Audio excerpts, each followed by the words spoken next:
오늘 우리가 함께 은혜 받으실 말씀은 구약성경 에스라 7장 25절에서 28절, 구약성경 720쪽입니다. 우리 다 같이 함께 한 목소리로 합독하시겠습니다. 에스라여, 너는 내 손에 있는 내 하나님의 지혜를 따라 내 하나님의 율법을 아는 자를 법관과 재판관을 삼아 강 건너편 모든 백성을 재판하게 하고 그중 알지 못하는 자는 너희가 가르치라. 무릇 내 하나님의 명령과 왕의 명령을 준행하지 아니하는 자는 속히 그 죄를 정하여 혹 죽이거나 귀양 보내거나 과산을 몰수하거나 옥에 가둘지니라 하였더라. 우리 조상들의 하나님 여호와를 손축할지로다. 그가 왕의 마음에 예루살렘 여호와의 성전을 아름답게 할 뜻을 두시고 또 나로 왕과 그의 보좌관들 앞과 왕의 권세 있는 모든 방백들의 앞에서 은혜를 얻게 하셨도다. 내 하나님 여호와의 손이 내 위에 있으므로 내가 힘을 얻어 이스라엘 중에 우두머리를 모아 나와 함께 올라오게 하였노라. 아멘. 할렐루야. 오늘은 에스라 7장 25절에서 28절까지의 말씀으로 하나님의 손이 내 위에 있으므로 라는 제목으로 함께 은혜를 나누겠습니다. 사람들은 누구나 다 탁월한 삶을 살기를 원합니다. 가정에서는 훌륭한 가정, 또 가장이 되기를 원하고, 또 남편으로서 아내로서 탁월해지기를 원하고, 또 아빠로서, 또 그 엄마로서, 또 자녀로서 이렇게 탁월한 사람이 되기를 우리 모두가 원합니다. 또 직장에서는 자신이 맡은 일에 있어서 탁월한 성과를 내기를 원하고, 뭐 친구나 지인들에게도 탁월한 삶으로 인정받기를 원하고, 그렇게 해서 우리가 모두가 다 사실은 이 사회를 살아가면서 누구나 다 탁월한 사람으로 사회에서 어떤 영향력을 미치는 그런 사람이 되기를 누구나 다 원하고 있습니다. 이 탁월하다는 말을 국어사전에서 찾아보니까 남보다 두드러지게 뛰어나다라는 뜻이더라고요. 그런데 이 아비투스라는 책을 지었던 이 도리스 메르틸이라는 분이 계셔요. 지난번에도 한번 소개를 시켜드린 적이 있었는데, 이분이 엑설런스라는 책을 쓰셨습니다. 그런데 이 엑설런스라는 책은 어떤 책이냐면, 이 탁월함이 무엇이냐, 어떻게 하면 탁월해질 수 있느냐, 뭐 이런 이야기들을 담은 책이에요. 근데 여기에 보게 되면은 이 탁월함에 이르는 9가지의 동력이 필요하다. 그러니까 다시 말하면 9가지의 동력을 통하여서 탁월함에 이를 수 있게 된다고 이야기를 하는데요. 그 9가지의 동력이 무엇이냐? 제가 잠시 소개드리면 이런 것들입니다. 열린 마음, 자기 성찰, 공감, 의지, 리더십, 평정심, 민첩성, 웰빙, 그러니까 휴식이라는 것이고요. 공명, 울림을 어떻게 줄 수 있느냐, 이런 것들이 어떤 사람을 탁월하게 만드는 9가지의 요소와 동력이 된다, 이런 말을 합니다. 도리스 메리트는 이러한 9가지 동력이 삶에서 이루어질 때 비로소 탁월한 사람이 된다라고 이 소개를 합니다. 자, 그런데 여기서 이런 얘기를 합니다. 중요한 것은 그 어떤 누구도 처음부터 탁월한 요소들을 갖고 있는 사람들은 없다. 그저 오늘 주어진 삶에서 조금씩 더 성장하기 위해서 노력하고 최선을 다하는 하루하루의 삶들이 쌓아지고 또 쌓아질 때 어느 순간 작은 일로부터 탁월함이 나타나기 시작하고, 그렇게 해서 많은 일들의 탁월함에 도달할 수 있게 된다라고 이분은 설명을 합니다. 그러니까 이런 겁니다. 하루하루 내가 열린 마음으로 살아야지 노력하고 하루하루를 그렇게 살아보는 겁니다. 그러면 열린 마음의 탁월함을 갖게 된다. 또 혹은 뭐 내가 리더십에 관심이 있어서 내가 리더십을 좀 가졌으면 좋겠다. 그래서 날마다 리더십을 위해서 날마다 조금씩 노력하다 보면 그렇게 해서 언젠가는 리더십이 이렇게 쌓이게 돼서 탁월한 리더십을 갖게 된다, 이런 얘기입니다. 그래서 도리스 메리튼이 얘기하는 이 탁월함은 어떤 거냐면, 어떤 상태를 이야기하는 것이 아니라 노력 그 자체가 탁월함이라는 이야기를 합니다. 그래서 노력이야말로 탁월함을 만드는 가장 핵심적인 요소라는 것을 강조를 하는 사람이 바로 이 책의 내용이기도 합니다. 자, 그러면 여러분들 한번 우리가 이런 내용을 알게 되니까 한번 우리 스스로에게 질문을 해봐야 되는 것이 있어요. 뭐냐 하면, 여러분들이 노력을 하면 탁월해진다는 것을 인정하시겠습니까? 그래도 노력하면 탁월해지겠죠? 그렇죠? 일부 예배보다는 조금 입이 풀리신 것 같아요. 일부 예배 때는 너무 추워가지고 사람들이 대답을 안 하더라고요. 그래서 지금은 약간 조금 온도가 올라가서 그런지 약간 대답을 하시는데, 그럼 여러분들 한번 공감을 하실 거예요. 아, 탁월해지기 위해서는 노력하면 탁월해질 것이다. 자, 공감은 되시죠? 그럼 여러분들 스스로에게 질문을 해보셔야 돼요. 여러분들 노력해 보셨습니까? 안 해보셨습니까? 어떤 것이든. 노력 하나도 안 하고 계십니까? 그래도 나름대로는 뭔가라도 노력을 하고 계시죠? 예, 그럴 거예요. 아마 노력은 하고 계실 거예요. 자, 그러면 여러분 한번 스스로 생각해 보세요. 여러분들은 노력하셔서 정말 탁월해지셨습니까? 스스로에게 우리에게 질문한다면 이렇게 생각할 수 있는 거예요. 아니, 노력은 하지만 그렇다고 해서 탁월해지지는 않는 것 같아요. 그러니까 이런 우리 생각을 하게 됩니다. 노력한다고 다 탁월해지나? 그런 생각을 하게 된다는 것이죠. 그래요, 여러분들, 맞습니다. 탁월함은 단순하게 노력으로만 이루어지는 것은 아니라고 생각을 할 수 있어요. 많은 요소들을 다 갖고 있다고 해서, 그리고 그 요소들을 갖고 있는 노력을 한다고 해서 정말로 탁월해지는 인생이 되지는 않는 것이라는 생각을 하게 됩니다. 예를 들어서 우리 한번 생각해 볼게요, 여러분들. 흑연과 다이아몬드, 여러분들 아시죠? 흑연과 다이아몬드가요, 어떤 것이 여러분들 훨씬 좋으세요? 당연하죠. 다이아몬드도 아니고 다이아. 네, 다이아가 좋습니다. 얼마 전에 코스트코에 가니까 보석 파는 곳에 사람들이 몰려 있어요. 왠지 해서 갔더니 세상에 거기에 다이아가 있더라고요. 가격을 읽어보다가 눈을 씻어서 이렇게 했습니다. 읽어보니까요, 세상에 이따만한 다이아인데요, 가격이 얼마냐? 내가 잘못 읽은 줄 알았어요. 2억 8천만 원. 구경 가세요. 언제 그런 거 보겠습니까? 예. 거기 보니까는 있더라고요. 제가 그랬어요. 저희 집사람한테, 이거 이미테이션 아닐까? 가짜 아닐까? 여기 이거 진짜로 여기다 이걸 이렇게 해놓을까? 와, 나쁜 생각, 그죠? 나쁜 사람, 나쁜 생각. 그렇게 되면 어떻게 하겠어요, 여러분들? 와, 반짝반짝 2억 8천. 별로 놀래지도 않으시네. 여러분들 갖고 계신 게 한 3억쯤 되시죠? 그러니까 뭐 놀래지도 않으시는 것 같은데, 어쨌든 다이아, 흑연보다는 좋을 거예요. 그런데 여러분들 아십니까? 흑연과 다이아몬드 모두가 똑같은 구성물질인 탄소로 만들어졌다는 거. 구성물질은 똑같아요. 만들어진 물질은 똑같아요.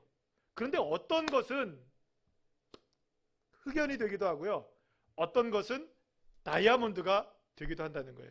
이유가 뭐냐면요, 흑연과 다이아몬드가 똑같은 요소로 만들어져 있지만 결합 구조가 다르기 때문입니다. 한번 보여주실까요? 흑연은요, 결합 구조가 이렇게 층층이 얼기설기 되어 있어요. 그런데 이 다이아몬드는 똑같은 산소로 되어 있는데 상하 구조가 굉장히 짜임새 있게 단단하게 엮여져 있습니다. 여러분, 똑같은 탄소로 만들어져도 얼기설기 엮여져 있으면 흑연이 되고요, 단단하게 묶여져 있으면 다이아몬드가 되는 거예요. 그러니까 여러분, 제 아무리 탁월한 요소를 두루 갖추고 있다고 해도 그것을 결합시키는 힘이 무엇이냐에 따라서 흑연이 되기도 하고 다이아몬드가 될 수도 있다는 거예요. 그런데 여러분, 이것은 우리의 삶에도 똑같이 적용됩니다. 수많은 탁월함의 요소들을 두루 갖추고 있다고 해서 그 사람이 탁월해지는 게 아니에요. 그 탁월한 요소들이 어떻게 결합되어지느냐에 따라서 그 사람이 탁월해질 수 있는 것입니다. 그렇다면 다이아몬드와 같이 탁월한 결정체가 되게 하는 그 힘, 그 결정체가 되게 하는 그 힘은 도대체 무엇인가? 오늘 본문을 통해서 우리가 함께 그 이야기를 나눠보도록 하겠습니다. 자, 오늘 본문에는 성경 66권에 나오는 수많은 위대한 신앙인들 가운데 독보적으로 탁월한 삶을 살았던 한 사람을 우리가 만나게 되는데요, 저는 스스로가 생각할 때 뭐 그런 거 있잖아요, 탑3 뭐 이런 거 있잖아요. 성경에서 말하는, 제가 생각할 때 제 나름대로의 정말 위대한 신앙의 한 탑3 정도에 들어가는 사람, 그 사람이 누구냐? 바로 이 에스라입니다. 따라합시다. 에스라. 그렇다면 에스라는 어떤 사람이었을까요? 에스라는 에스라 7장 11절 말씀을 보면 에스라가 어떤 사람인지가 소개되어 있습니다. 우리 한번 다 같이 한번 읽어볼까요? 여호와의 계명의 말씀과 이스라엘에게 주신 율례 학자요 학자 겸 제사장인 에스라라고 성경이 소개됩니다. 에스라는 하나님의 율법, 말씀을 연구하는 학자이면서 동시에 제사장이었습니다. 그런데 이 제사장이었던 이 에스라는 그냥 제사장 정도가 아니었어요. 그 성경을 잘 읽어보면 에스라 7장 1절에서 5절까지 보면 에스라의 족보가 나오는데 에스라가 누구의 후손이냐? 아론의 16대 손이에요. 여러분 아론 누군지 아십니까 혹시? 모세의 형이에요. 그러니까 하나님이 처음으로 제사장을 만들 때 첫 번째 제사장이 이 아론이었거든요. 그러니까 그 아론의 후손이 바로 이 에스라였던 것이죠. 자, 그런데 이렇게 뿌리 깊은 제사장 가문의 출신으로 이 에스라는 페르시아의 아닥사스다 왕의 조서를 받아서 이스라엘 백성들을 이끌고 예루살렘으로 귀환을 했던 사람이었습니다. 에스라는 페르시아의 아닥사스다 왕에게 탁월함을 인정받아서 완전한 신뢰를 얻게 되었던 사람인데요. 에스라 7장 6절은 에스라가 아닥사스다 왕에게 어떤 존재로 인정을 받았는지를 명확하게 보여주는 말씀이라고 할 수 있습니다. 우리 다 같이 한번 말씀 한번 읽어볼까요? 시작. 그는 이스라엘의 하나님 여호와께서 주신 모세의 율법에 익숙한 학자로서 하나님 여호와의 도우심을 입음으로 왕에게 구하는 것은 다 받은 자이더니. 여러분 사실 왕에게 무엇인가를 구할 수 있다는 것만으로도 대단히 인정받은 것이라고 할 수 있죠? 그런 겁니다. 왕에게 무엇을 내가 구할 수 있다? 여러분 그거는 인정을 받은 것이죠. 그런데 여러분 생각해 보세요. 왕에게 무엇이든지 구할 수 있는 자격을 얻었어요. 뭐든지 왕에게 구할 수 있는 자격을 얻었어요. 그것도 대단하죠? 아무나 무엇을 이야기할 수는 없잖아요. 근데 무엇을 구할 수 있는 자격을 얻었는데 더 놀라운 거는 뭐냐면 무엇을 그대 구해도 얻을 수 있는 자격까지 누가 얻었냐? 이 에스라가 얻은 거예요. 그러니 여러분 이 얼마나 이 아닥사스다 왕이 에스라를 신뢰하고 총애를 했는지 얼마나 이 에스라를 탁월하게 인정했는지를 우리가 알 수 있는 대목이라고 할 수가 있습니다. 자, 그런데 에스라가 바로 그런 사람이었던 겁니다. 하지만 그뿐이 아니었어요. 아닥사스다 왕은 자신이 내린 조서에서 에스라를 다음과 같이 조서의 초본의 첫 번째 줄에 뭐라고 에스라를 소개하느냐? 이건 아닥사스다 왕의 소개예요. 한번 7장 12절 말씀을 읽어볼까요? 시작. 모든 왕의 왕 아닥사스다는 하늘의 하나님의 율법의 완전한 학자 겸 제사장 에스라에게 라고 이야기합니다. 아닥사스다 왕은 에스라를 뭐라고 소개하고 있냐면 따라합시다. 완전한 자. 자, 그런데 여기서 완전하다는 말에 해당하는 히브리어 게마르라는 단어가 있는데요.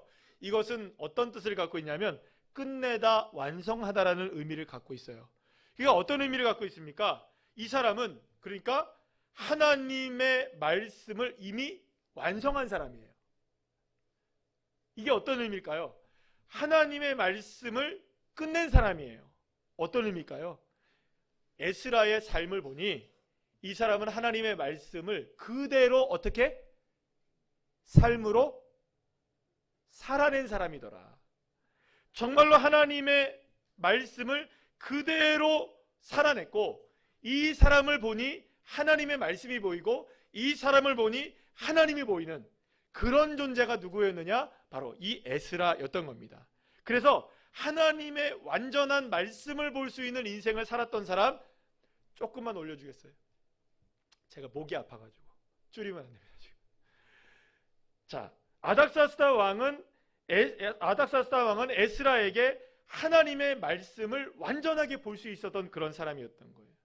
에스라가 무엇을 구해도 의심하지 않고 다 허락해 줄 수 있는 사람으로 인정받을 수 있었던 이유가 되었던 이유가 바로 여기 있던 거예요.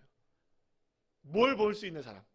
그 사람을 통해 하나님의 말씀을 볼 수 있는 사람, 하나님의 말씀이 완전하게 이루어지는 것을 볼 수 있는 사람이 누구였느냐? 바로 에스라였던 겁니다.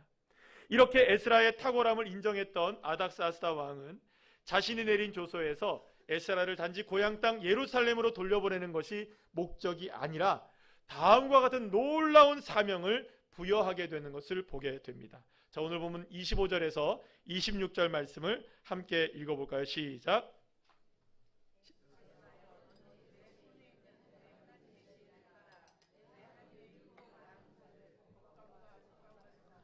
강 건너편 모든 백성을 재판하게 하고 그중 알지 못하는 자는 너희가 가르치라.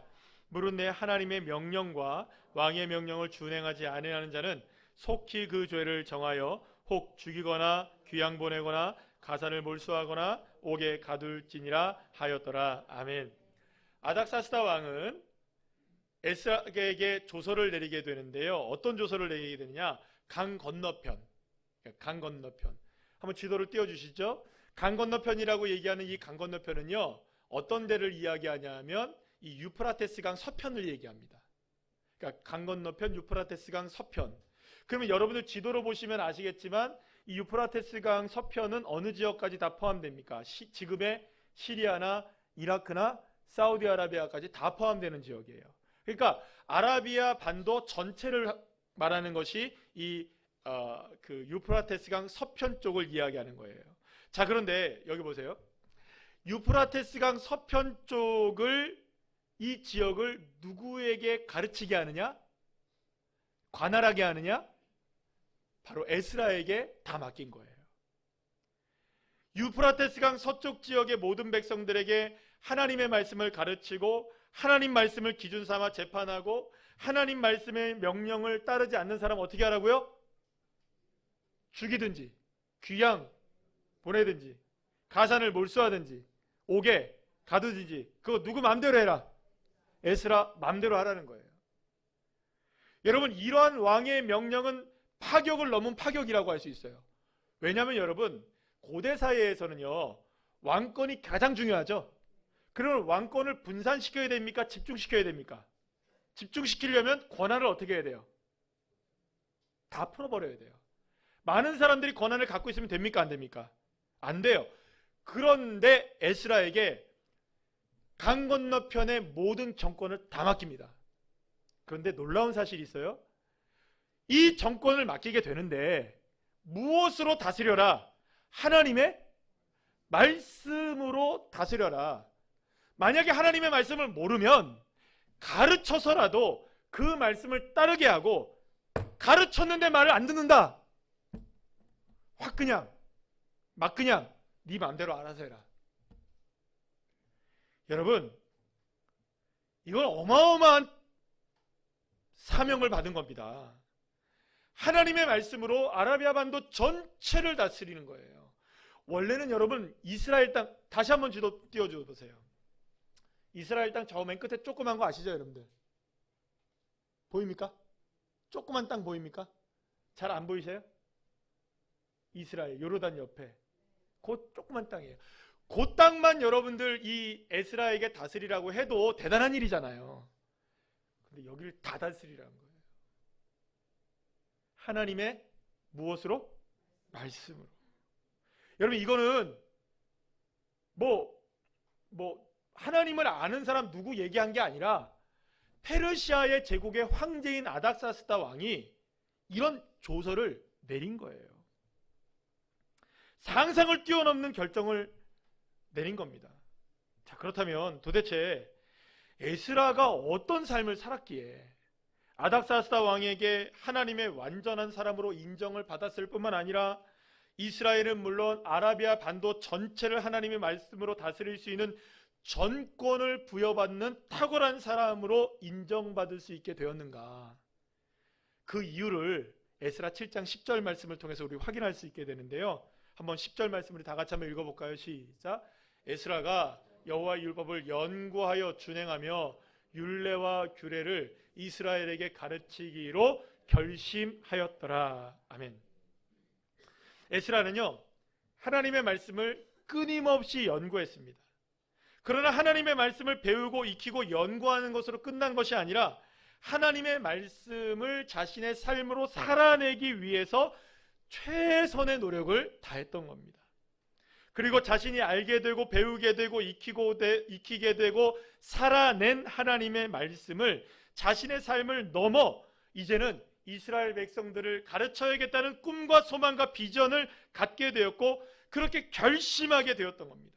그리고 이러한 에스라의 결심이 하나님의 말씀을 살아낸 완전한 사람으로 인정받게 했을 뿐만 아니라 아라비아 반도 전체를 말씀으로 다스릴 수 있는 놀라운 사명을 받게 되는 탁월한 사람으로 세워질 수 있게 되었던 것입니다. 자, 그런데 여기서 우리가 단어를 몇 가지 함께 살펴봐야 돼요.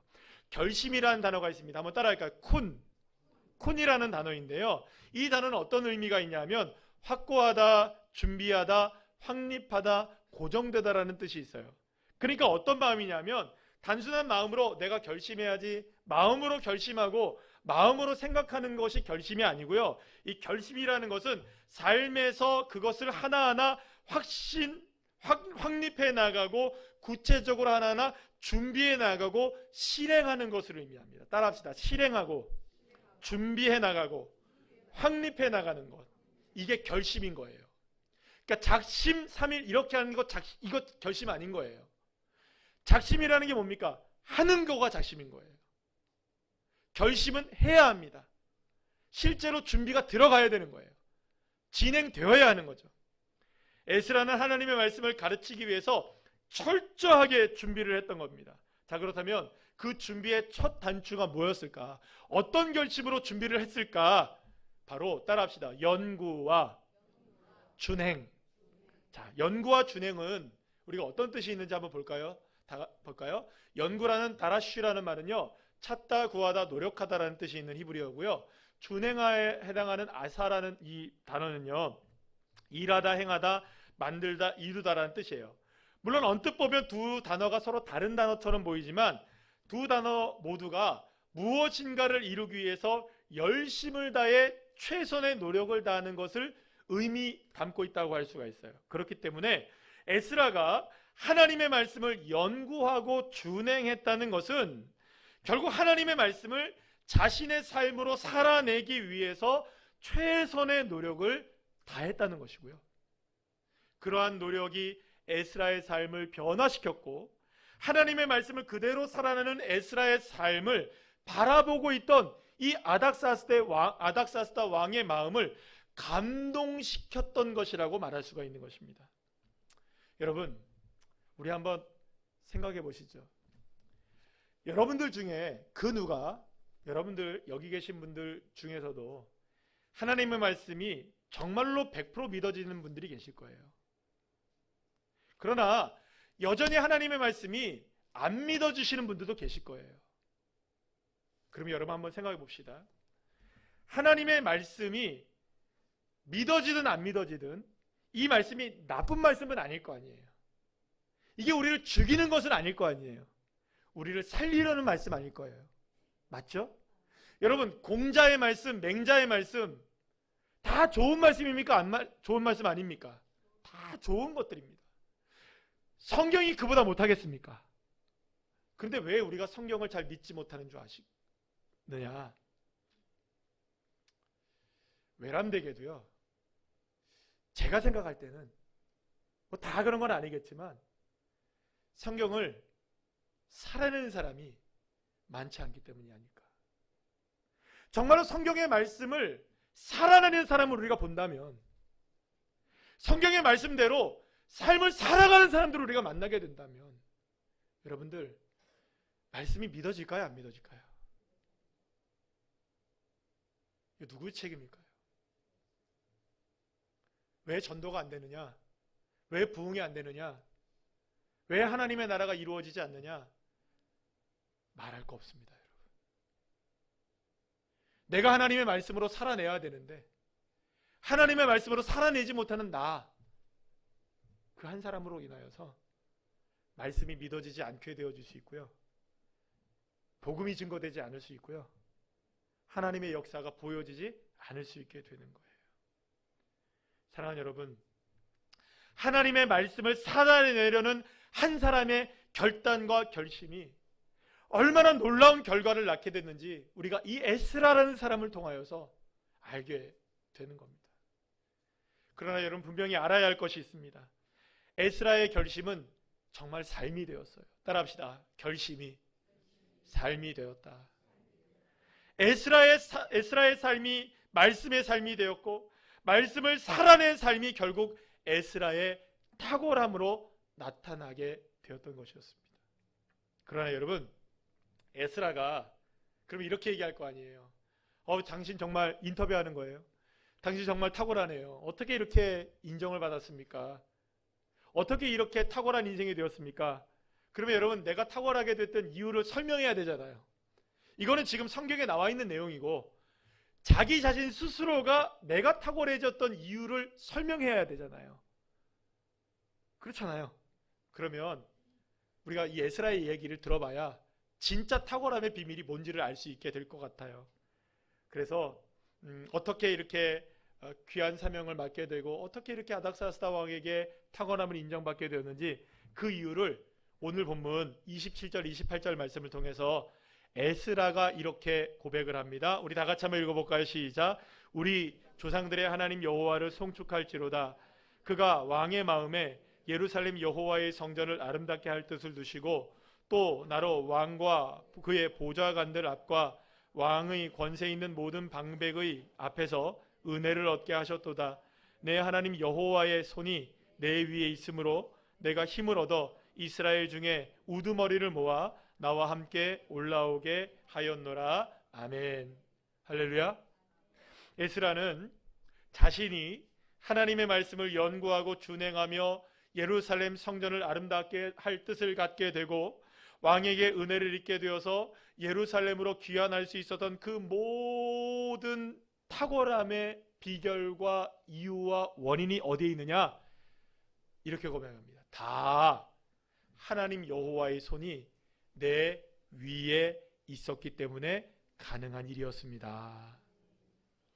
에스라는 하나님의 손길이 없었다면 자신이 하나님의 말씀을 연구할 수도 없었을 것이고, 준행할 수도 없었을 것이고, 결심할 수도 없었을 것이고, 아닥사스다 왕에게 은혜를 입을 일도 없었을 것이라고 고백하고 있는 것입니다.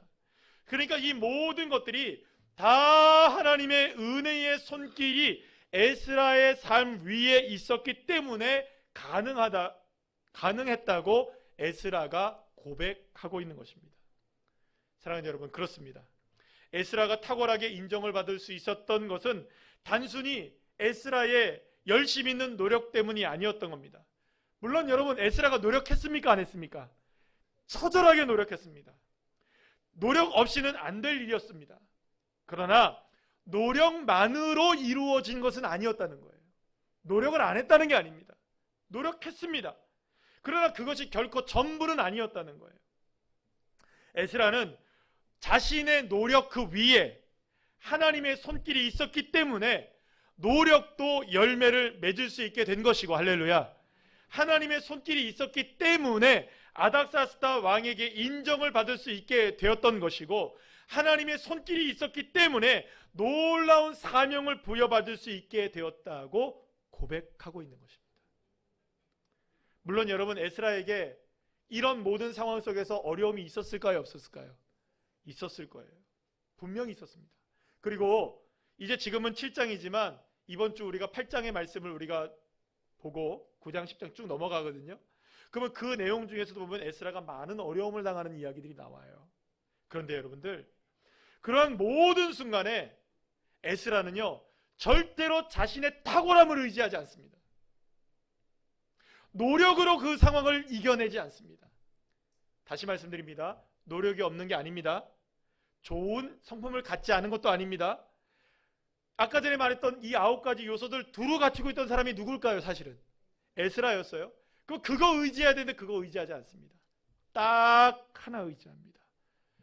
여호와 하나님이 함께 하신다는 손길을 의지하게 되는 것입니다. 에스라는 그 모든 순간 철저하게 하나님의 손에 의지합니다.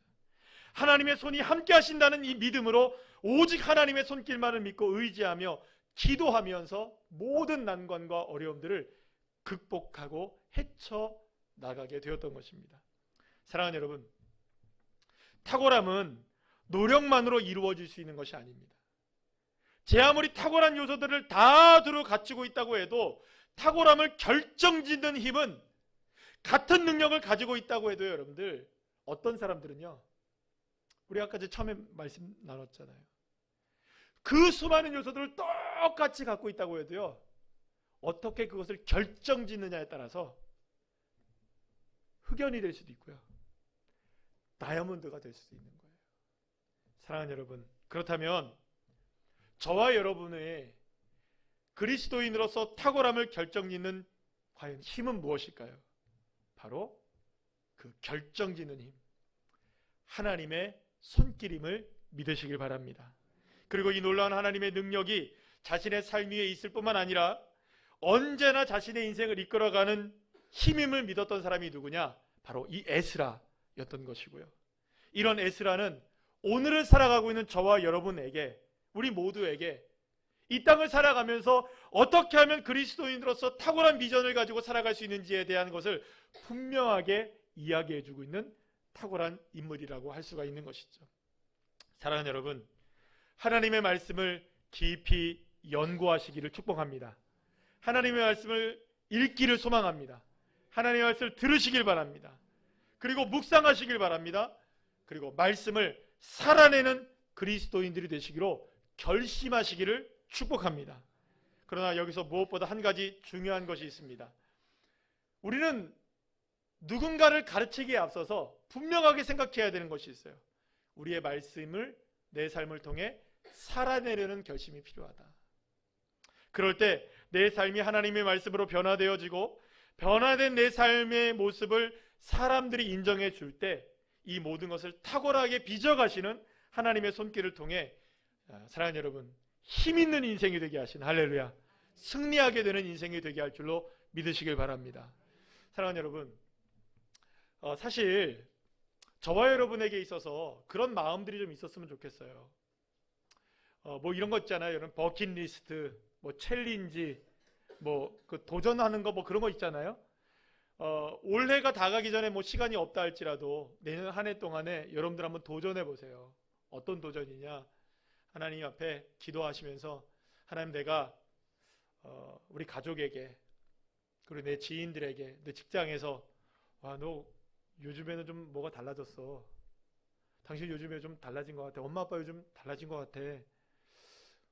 예수 믿는 모습이 나. 예수 믿는 사람 같아. 그리고 또 달달한 얘기 좀 들어보세요. 뭐 이런 거 있잖아요. 뭐 예수님의 사랑이 떨어진, 막 꿀처럼 떨어지는 것 같아. 예수님의 향기가 막 나.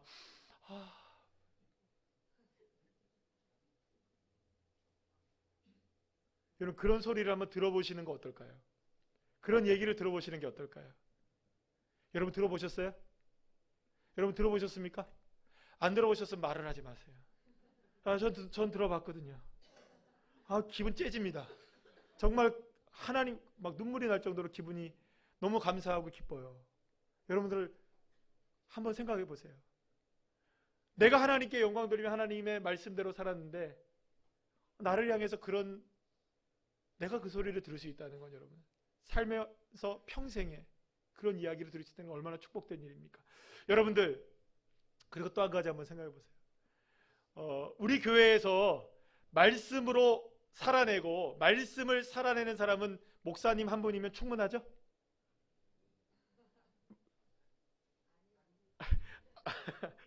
예, 물론 목사님 한 분이면 충분할 수 있을까요? 동일한 개념을 한번 생각해 보세요. 늘 말씀을 몇 번 드렸지만 예배 시간이 있잖아요. 예배 시간이 있으면 예배 시간에 지각을 하지 말아야 되는 사람들이 있다면 그 부류는 목사님, 장로님, 권사님, 안수집사님들까지일까요? 아니면 어린이나 평신도도 마찬가지일까요? 주님 앞에 우리는 모두가 똑같아요. 목사의 직임을 갖든 평신도의 직임을 갖고 있든 모두가 다 주님 앞에는 한 사람의 그리스도인입니다. 말씀을 살아냅시다. 이것이 탁월함의 비결인 거예요. 그리고 그 위에 하나님의 손길이 임함을 우리가 믿는다면 하나님의 역사가 일어나는 거예요. 제가 지난 한 주에 새롭게 와서 간증을 들었어요. 근데 여기에서 그 간증 여러분들 꼭 한번 들어보시기 원해요. 정철 선생님 아시죠? 우리 영어 선생님 정철 선생님 아시죠? Hi everyone 막 이러면서 정 선생님 아실 거예요. 근데 그 정철 선생님이 정말로 예수 안 믿었던 사람이에요. 막 도 닦고 막 이런 사람이었어요. 예. 그런데 누구의 전도를 받았냐? 아들의 전도를 받아서 예수를 믿게 된 사람이었어요. 그리고 지금은 너무너무 지금도 그 활발하게 복음을 전하면서 영어를 가리켜도 뭘로 가리키는 줄 아십니까? 성경책으로 영어를 가리키고. 그래요. 놀라운 변화가 일어났죠. 근데 그 아들이 전도를 했다는 거예요. 근데 그 아들의 그 간증을 또 들었어요. 그 간증을 들어보니까 정말 눈물 나더라고요. 이 간증을 여러분들 꼭 한번 들어보시기 바라는데, 아들이 이런 얘기를 해요. 아빠가 대학생 되자마자 중학생 되자마자 바로 영국으로 유학을 보냈대요. 너 영어 잘해야 된다. 그래서 영국에 살다 보니까 너무 힘들었대요. 대학에 딱 들어가자마자 런던의 우중충한 날씨 때문에 또 너무 공부가 힘들어가지고 너무 지쳐있는 그때에 친구들이 마약으로 유혹을 하더래요. 이렇게 살면 나 죽겠다 싶어가지고 교회를 찾아갔대요. 근데 교회를 믿으면서 정말 거기서 이제 예수님을 만난 거예요. 정말로 성령의 체험을 하고. 예. 그러면서 어떤 꿈을 갖게 됐냐면, 내가 우리 아버지 어머니를 1년 만에 전도하게 해주세요. 그러면서 기도를 부탁하고 한국으로 왔답니다. IMF 때. 그리고 이제 군대를 가기 전에 1년 동안의 기간이 남아서 아버지 어머니를 전도해야겠다. 그래가지고 이 아버지 어머님, 지금도 도 닦고 계시는 아버지 어머님, 내가 예수 믿으라고 그냥 얘기하겠다. 다이렉트로. 그래서 이렇게 얘기했대요. 딱 밥 먹는 순간에 주 예수를 믿으라. 그러면 너와 내 집이 구원을 얻으리라. 이렇게 그냥 얘기를 했대요. 그랬더니 갑자기 밥 먹다 말다가 갑자기 그 얘기를 하니까 엄마가 딱 쳐다보더니 딱 한마디를 하더래요. 얘야, 네가 믿는 예수님이라면 난 안 믿겠다. 충격을 받은 거예요. 내가 지금까지 어떻게 살았기에, 내 삶을 어떻게 봤기에. 방에 들어가서 펑펑 울었대요. 그러면서 거기서 다짐을 했대요. 결심을 했대요. 내가 하나님의 말씀을 살아내리라. 하나님의 말씀대로 살겠다. 결심을 하고 그날부터 그 문을 박차고 다시 나와서 방긋 웃었대요. 웃었대요. 울지 않았대요. 그러면서 하루하루 어머니 아버지에게 하나님의 말씀을 살아내는 삶으로 보여지게 되었고, 어느 순간 어머니 아버지가 함께 교회를 나가게 되고, 할렐루야. 놀라운 사실이 있어요. 이 청년이었던 그가 교회를 개척을 했어요. 서울에 잠실쪽 어떤 쪽에 개척을 했는데, 그때 그 교회에 부모님들이 함께 나가시면 되면서 지금은 여러분들 얼마나 큰 교회가 되냐면 2,000명이 넘는 교회로 성장을 하게 되었다는 이야기. 제가 그 이야기를 들으면서 그런 생각했어요. 한 사람의 마음이 변하면, 한 사람이 하나님의 말씀을 살아내면 가족이 변화될 뿐만 아니라 교회가 세워지고 나라와 민족이 변화될 수 있겠구나. 사랑하는 여러분, 하나님의 손길이 나와 함께 하심을 정말 믿으십시오. 그리고 말씀을 살아내기 위해서 끊임없이 최선을 다하십시오. 그리고 말씀을 살아내십시오. 그렇게 될 때 주의 손길이 저와 여러분의 삶을 붙들어 주시고 인도해 주셔서 탁월한 믿음의 사람으로 세워주셔서 이 땅 가운데 우리 가정이 살아나고 우리 교회가 살아나고 이 민족이 살아가는 탁월한 힘이 저와 여러분을 통해서 나타나게 되어지는 탁월한 그리스도인으로 세워지게 되는 놀라운 축복이 임하게 될 줄 믿습니다. 우리 이 소망을 가지고 함께 믿음으로 나가는 주의 자녀들 한 분 한 분들 다 되시기를 간절히 축복합니다.